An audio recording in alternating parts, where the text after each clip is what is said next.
प्रणाम आप सभी को। मेरा नाम रोशन है।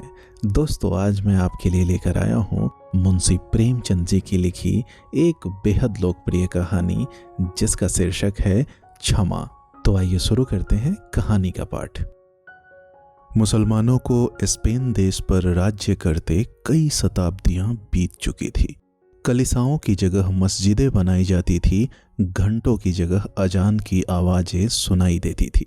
गरनाता और अलहमरा में वे समय की नश्वर गति पर हंसने वाले प्रसाद बन चुके थे, जिनके खंडहर अब तक देखने वालों को अपने पूर्व ऐश्वर्य की झलक दिखाते हैं। ईसाइयों के गणमान्य स्त्री और पुरुष मसीह की शरण छोड़कर इस्लामी भ्रातृत्व में सम्मिलित होते जाते थे, और आज तक इतिहासकारों को यह आश्चर्य है कि ईसाइयों का निशान वहां क्यों कर बाकी रहा। जो ईसाई नेता अब तक मुसलमानों के सामने सिर न झुकाते थे और अपने देश में स्वराज्य स्थापित करने का स्वप्न देख रहे थे, उनमें एक सौदागर दाऊद भी था। दाऊद विद्वान और साहसी था। वह अपने इलाके में इस्लाम को कदम न जमाने देता था।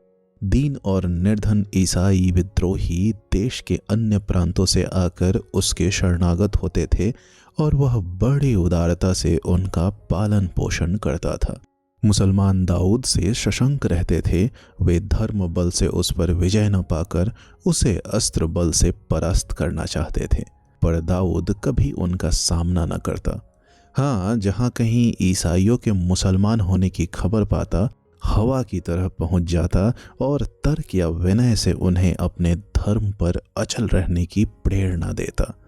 अंत में मुसलमानों ने चारों तरफ से घेर कर उसे गिरफ्तार करने की तैयारी की। सेनाओं ने उसके इलाके को घेर लिया। दाऊद को प्राण रक्षा के लिए अपने संबंधियों के साथ भागना पड़ा। वह घर से भागकर गरनाता में आया, जहां उन दिनों इस्लामी राजधानी थी। वहां सबसे अलग रहकर वह अच्छे दिनों की प्रतीक्षा में जीवन व्यतीत करने लगा। मुसलमानों के गुप्तचर उसका पता लगाने के लिए बहुत सिर मारते थे।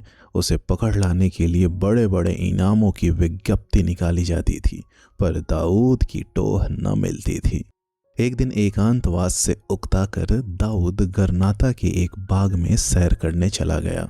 संध्या हो गई थी। मुसलमान नीची अबाएं पहने, बड़े बड़े अमामे सिर पर बांधे, कमर से तलवार लटकाए रबीसों में टहल रहे थे। स्त्रियां सफ़ेद बुर्के ओढ़े, जरी की जूतियां पहने बेंचों और कुर्सियों पर बैठी हुई थी। दाऊद सबसे अलग हरी हरी घास पर लेटा हुआ सोच रहा था कि वह दिन कब आएगा जब हमारी जन्मभूमि इन अत्याचारियों के पंजे से छूटेगी।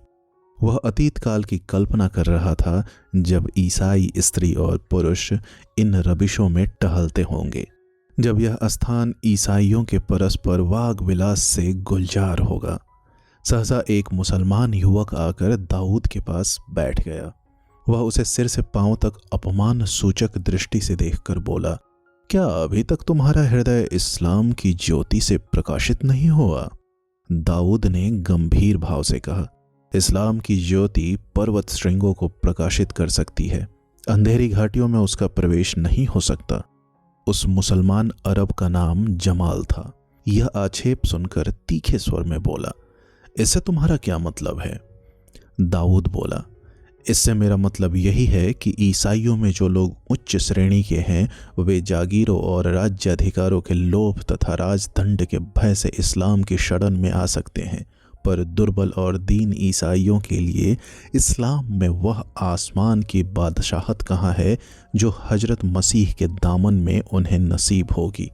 इस्लाम का प्रचार तलवार के बल से हुआ है, सेवा के बल से नहीं। जलाल अपने धर्म का अपमान सुनकर तिलमिला उठा।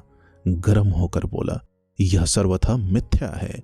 इस्लाम की शक्ति उसका आंतरिक भ्रातृत्व और साम्य है, तलवार नहीं। दाऊद बोला, इस्लाम ने धर्म के नाम पर जितना रक्त बहाया है, उसमें उसकी सारी मस्जिदें डूब जाएंगी। जमाल बोला, तलवार ने सदा सत्य की रक्षा की है। दाऊद ने अविचलित भाव से कहा, जिसको तलवार का आश्रय लेना पड़े वह सत्य ही नहीं। जमाल जातीय गर्व से उन्मत्त होकर बोला, जब तक मिथ्या के भक्त रहेंगे तब तक तलवार की जरूरत भी रहेगी। दाऊद ने कहा, तलवार का मुंह ताकने वाला सत्य ही मिथ्या है। अरब ने तलवार के कब्जे पर हाथ रखकर कहा, खुदा की कसम, अगर तुम निहत्थे ना होते तो तुम्हें इस्लाम की तौहीन करने का मजा चखा देता। दाऊद ने अपनी छाती में छिपाई हुई कटार निकालकर कहा, नहीं, मैं निहत्था नहीं हूं। मुसलमानों पर जिस दिन इतना विश्वास करूंगा उस दिन ईसाई न रहूंगा। तुम अपने दिल के अरमान निकाल लो। दोनों ने तलवारें खींच ली, एक दूसरे पर टूट पड़े। अरब की भारी तलवार ईसाई की हल्की कटार के सामने शिथिल हो गई। एक सर्प की भांति फन से चोट करती थी, दूसरी नागिन की भांति उठती थी, लहरों की भांति लपकती थी, दूसरी जल की मछलियों की भांति चमकती थी। दोनों योद्धाओं में कुछ देर तक चोटें होती रहीं। सहसा एक बार नागिन उछलकर अरब के अंतस्थल में जा पहुंची। वह भूमि पर गिर गया। जमाल के गिरते ही चारों तरफ से लोग दौड़ पड़े। वे दाऊद को घेरने की चेष्टा करने लगे। दाऊद ने देखा लोग तलवारें लिए दौड़े चले आ रहे हैं। प्राण लेकर भागा, पर जिधर जाता था सामने बाग की दीवार रास्ता रोक लेती थी। दीवार ऊंची थी, उसे फांदना मुश्किल था। यह जीवन और मृत्यु का संग्राम था। कहीं शरण की आशा नहीं, कहीं छिपने का स्थान नहीं। उधर अरबों की रक्त पिपासा प्रतिक्षण तीव्र होती जाती थी। यह केवल एक अपराधी को दंड देने की चेष्टा न थी, जातीय अपमान का बदला था। एक विजित ईसाई की यह हिम्मत की अरब पर हाथ उठाए, ऐसा अनर्थ। जिस तरह पीछा करने वाले कुत्तों के सामने गिलहरी इधर उधर दौड़ती है, किसी वृक्ष पर चढ़ने की बार बार चेष्टा करती है, पर हाथ पांव फूल जाने के कारण बार बार गिर पड़ती है, वही दशा दाऊद की थी। दौड़ते दौड़ते उसका दम फूल गया, पैर मन भर के हो गए। कई बार जी में आया इन सब पर टूट पड़े और जितने महंगे प्राण बिक सके उतने महंगे बेचे, पर शत्रुओं की संख्या देखकर हतोत्साह हो जाता था। लेना, दौड़ना, पकड़ना का शोर मचा हुआ था। कभी कभी पीछा करने वाले इतने निकट आ जाते थे कि मालूम होता था अब संग्राम का अंत हुआ। वह तलवार पड़ी, पर पैरों की एक ही गति, एक कावा, एक कन्नी उसे खून की प्यासी तलवार से बार बार बचा लेती थी। दाऊद को अब इस संग्राम में खिलाड़ियों का सा आनंद आने लगा। यह निश्चय था कि उसके प्राण नहीं बच सकते। मुसलमान दया करना नहीं जानते, इसलिए उसे अपने दाव पेंच में मजा आ रहा था। किसी वार से बचकर उसे अब इसकी खुशी न होती थी कि उसके प्राण बच गए, बल्कि इसका आनंद होता था कि उसने कातिल को कैसा जीच किया। सहसा उसे अपनी दाहिनी ओर बाग की दीवार कुछ नीची नजर आई। यह देखते ही उसके पैरों में एक नई शक्ति का संचार हो गया। धमनियों में नया रक्त दौड़ने लगा। वह हिरन की तरह उस तरफ दौड़ा और एक छलांग में बाग के उस पार पहुंच गया। जिंदगी और मौत में सिर्फ एक कदम का फासला था। पीछे मृत्यु थी और आगे जीवन का विस्तृत क्षेत्र। जहां तक दृष्टि जाती थी झाड़ियां ही झाड़ियां नजर आती थी। जमीन पथरीली थी, कहीं ऊंची कहीं नीची, जगह जगह पत्थर की शिलाएं पड़ी हुई थी। दाऊद एक शिला के नीचे छिपकर बैठ गया। दम भर में पीछा करने वाले भी वहां आ पहुंचे और इधर उधर झाड़ियों में, वृक्षों पर, गड्ढे में, शिलाओं के नीचे तलाश करने लगे। एक अरब उस चट्टान पर आकर खड़ा हो गया जिसके नीचे दाऊद छिपा हुआ था। दाऊद का कलेजा धक धक कर रहा था। अब जान गई। अरब ने जरा नीचे को झांका और प्राणों का अंत हुआ। संयोग, केवल संयोग पर अब उसका जीवन निर्भर था। दाऊद ने सांस रोक ली, सन्नाटा खींच लिया। एक निगाह पर उसकी जिंदगी का फैसला था।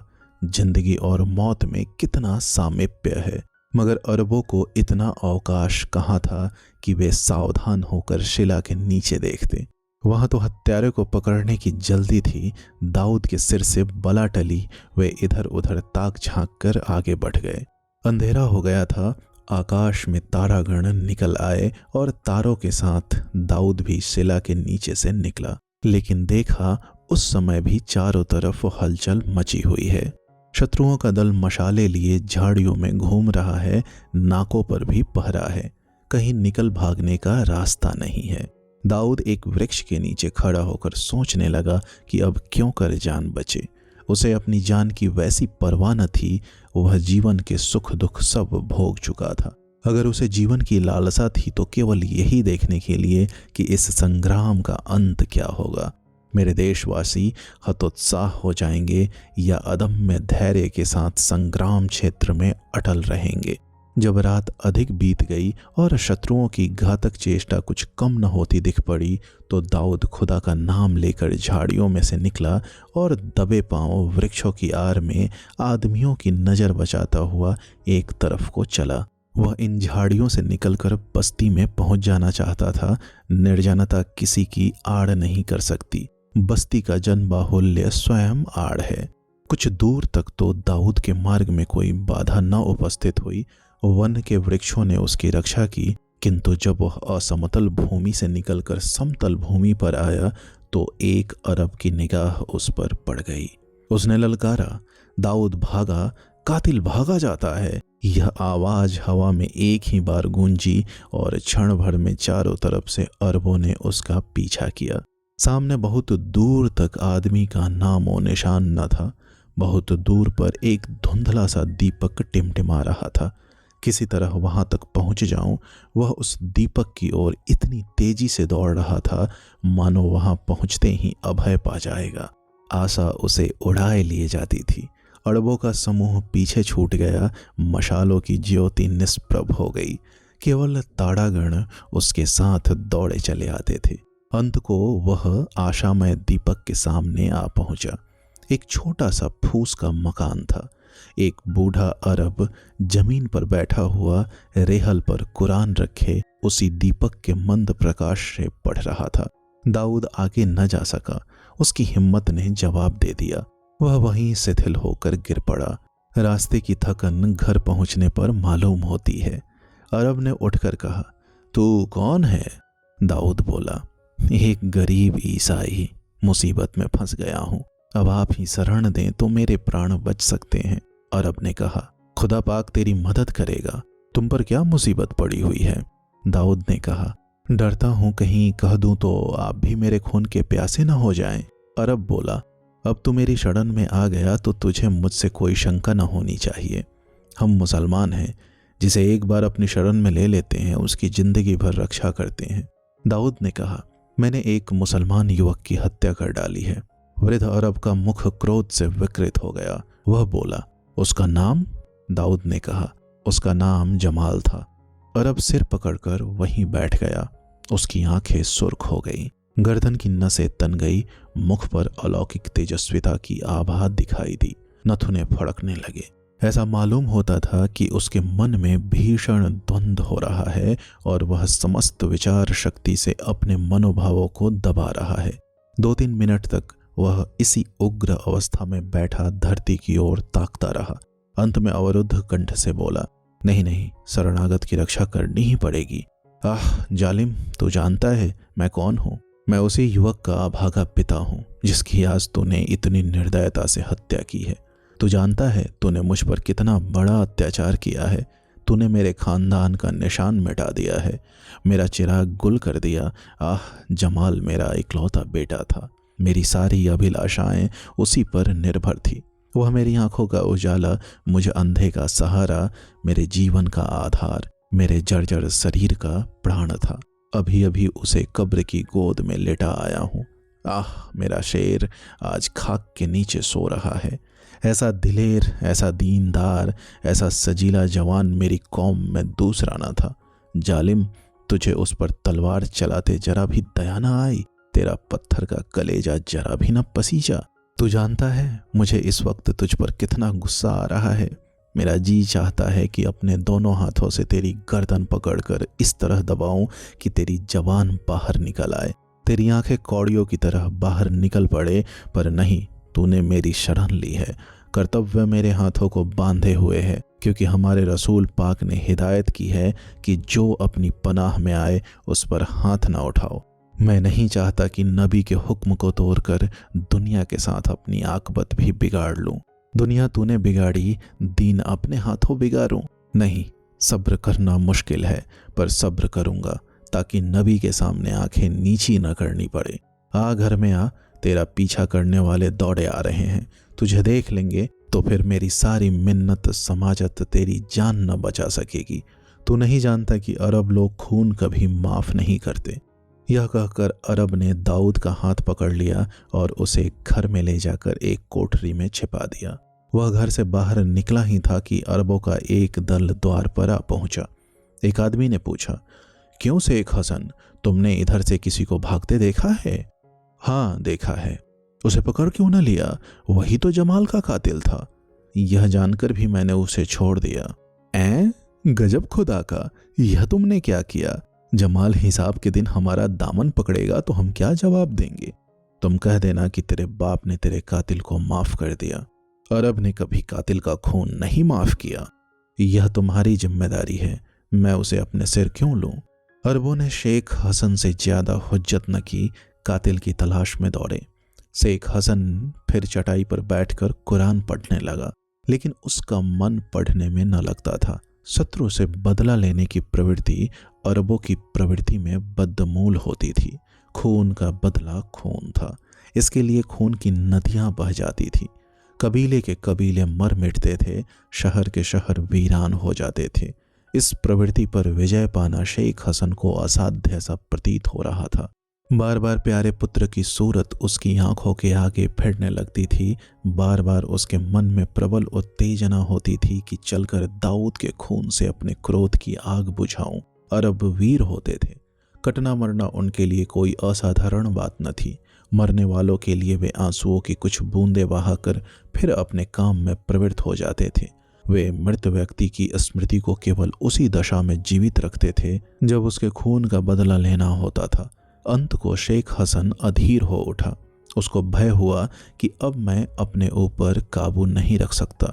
उसने तलवार म्यान से निकाल ली और दबे पांव उस कोठरी के द्वार पर आकर खड़ा हो गया जिसमें दाऊद छिपा हुआ था।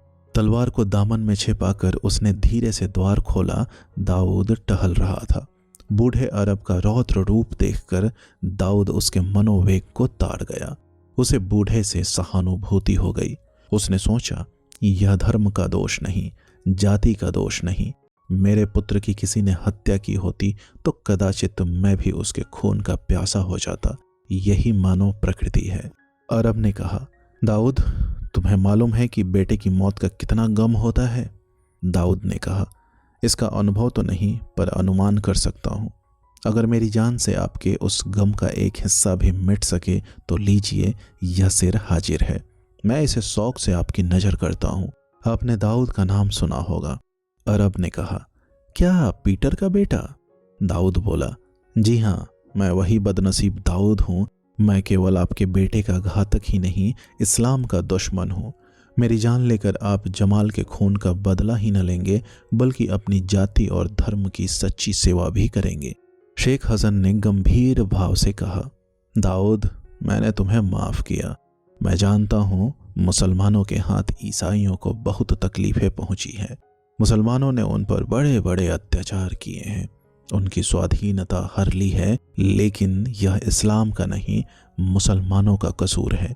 विजय गर्व ने मुसलमानों की मति हर ली है।